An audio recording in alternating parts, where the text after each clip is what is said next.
Hello, I am here today because I want to set up a few community orchestras and chamber groups for everyone to be involved with. Therefore, a group of us need funding to go towards sheet music stands, instruments hire, venue hire, and travel costs for people who must travel long distances but may not have the funds to reach rehearsals. I propose setting up a small fee for each rehearsal at the amount of £2. As we navigate our way through a pandemic, music sales have been at an all-time high, while venues have been inaccessible.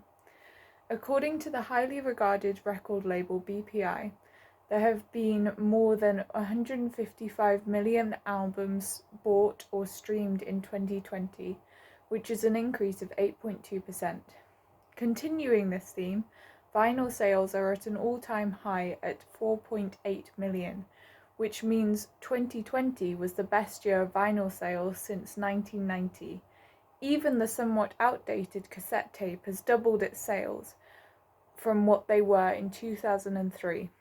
Clearly, this shows how much music is appreciated by the public.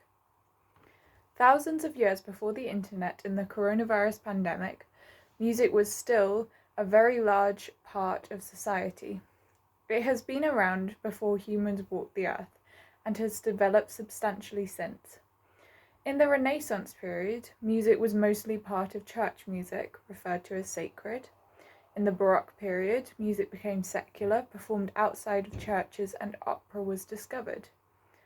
Through the next two periods, music was more accessible to the middle class and therefore became more romantic and imaginative, resulting in the 20th century music, which is very experimental. Around this last stage, music gave birth to jazz, rock and roll, and pop, and opened the world up to many more possibilities, not only in entertainment but in the way we thought of performers.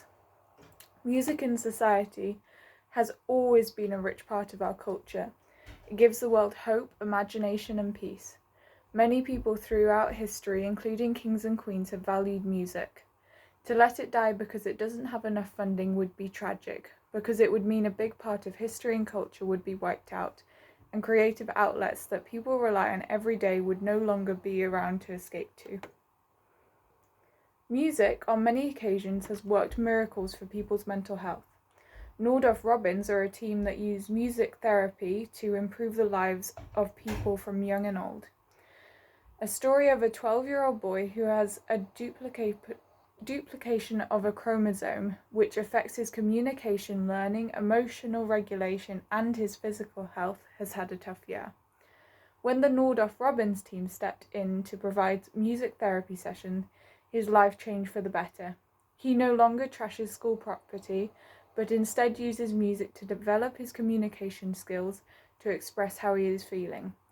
The Nordoff Robbins team have countless more success stories to show how music can help communication, listening skills, cognitive skills, self-awareness, self-esteem, and even family relationships. Giving more funding to increase community music has the potential to help many people. Our project can act as music therapy for mental health issues because people are able to develop communication skills and combat loneliness, which is heightened due to lockdown. Instead of having government support, musicians are constantly having to battle to keep the industry going. We rely on charities, especially when we're younger, and as musicians get older, the amount of support gets smaller and smaller. In Cumbria, we have 3 major charity/hubs that provide funding, access to music lessons, rehearsals, and bring music to the community. Sunbeams relies completely on donations. Soundwave rely on funding from music charities and the county council. Lastly, Cumbria Music Hub rely on Cumbria Music Service and any money that can be pulled together by other music partners, stretching to outside Cumbria, such as the Manchester Camerata and BBC Philharmonic. Normally it involves a lot of fundraising, but in places like Cumbria, it is extremely difficult to raise money because many people are poorer. Therefore, we need to have a set amount of money funded by the government so we know that we don't have looming dreads of not being able to afford all the components needed for these groups. Two big music celebrities have decided to take funding into their own hands. Elton John and Nicola Benedetti are the main voices of the movement, and all have very different journeys in the music world.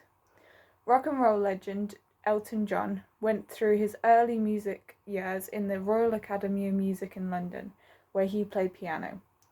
Elton acknowledges the lack of funding, especially for aspiring young musicians. As a result, he has set up a scholarship for young talented musicians who can't afford to attend the academy. Elton John finds the lack of music in schools appalling and is fighting to keep up music education. Nicola Benedetti is a world-famous solo violinist who has grown up with high levels of musical training and heavily values the teaching of music. She has made her own contribution to music education by setting up the Benedetti Foundation. This foundation gives music teaching, Benedetti sessions, which give quick tips on how to practice, and does weekend courses with various orchestras. Even though this scheme has been set up by a Grammy-winning violinist, it still relies upon charitable donations from many generous trusts, especially in Scotland, just to keep this much-needed source of music education going. Benedetti talks of the travesty for students and teachers worn down by the years of zero celebration for their work, and continuous battles to hold on to the tiny resources they have, which puts into perspective the challenge of hard-working people who are fighting against a culture that celebrates music sold like addictive candy. Many musicians grow from their classical roots, so starting more community music in the classical sector will provide the building blocks for the younger generation to aspire in any sector of music they want. For the mature part of the community, it will be a way to revisit training and explore a part of life they may have missed. Classical music is a part of the industry that draws a lot of prejudice, and therefore is cut off from the world of pop music, especially in the 21st century. By providing funding for a classical-based project, it gives musicians a lot more chance to bridge and open opportunities for all genres of music. There have been so many music protests or protests that use music to make people listen to the social message. Using music is always ineffective because it touches the heart and mind. Furthermore, using music in protesting is a way to send a message without any violence and therefore not causing disruption to daily lives. In history, there have been many protest songs which sound like normal songs but convey a deeper meaning. Recently, an MP called Rishi Sunak was interviewed about funding for the arts and more specifically music. Instead of giving solid plans for funding struggling individuals, he said, "I can't pretend that everyone can do exactly the same job that they were doing before the beginning of this crisis, and people will have to find other ways to adapt and adjust to a new reality." If this statement had been issued to other job sectors, there would have been a national uproar. Despite the strong feelings that have been felt by musicians over this statement, it has been handled maturely. 400 freelance musicians, including Nicola Benedetti, joined outside Parliament to play Mars from the Whole Planet and held a 2-minute silence. This protest showcased the power of music, which brought listeners to tears. This protest expressed the need for music funding. The people involved were peaceful as always and just wanted to help their art progress to the next generation. Music contributes over £10.9 billion to the UK economy, more than the agricultural sector, and employs over 130,000 people per year. Even though these figures are astounding, the government has cut 50% of the funding for higher education, arts and education Secretary Gavin Williamson plans to cut it further, which could take funding down to zero. Musicians are constantly at risk of losing their livelihood, and this puts a strain on them, meaning more mental health issues, risk of homelessness, and younger people not being able to support themselves, and therefore impacting the generation before. Income for musicians becomes increasingly harder the older you get. This is caused by the increasingly smaller wages that musicians earn, as well as apps such as Spotify that pay most of the royalties to the record label instead of the artists who create the songs. Mr. Sunak has highlighted there is 1.75 billion going into arts recovery, which will go towards funding public venues such as museums and galleries. But the Albert Hall in London and the thousands of individual musicians still at risk are not a part of this funding project. These figures are very scary, but by helping to fund a few community orchestras and chamber groups, we will be able to bring hope to a small part of the music community and show that there is still hope for the future of the innovative music industry. Funding is not the only limit that is put on freedom. Music censorship is a big problem for most artists. It takes away the ability to express themselves using references to profanity, sex, or drug use. Although this community music project doesn't directly draw listeners to censorship, there has been many examples of classical music being censored in the past.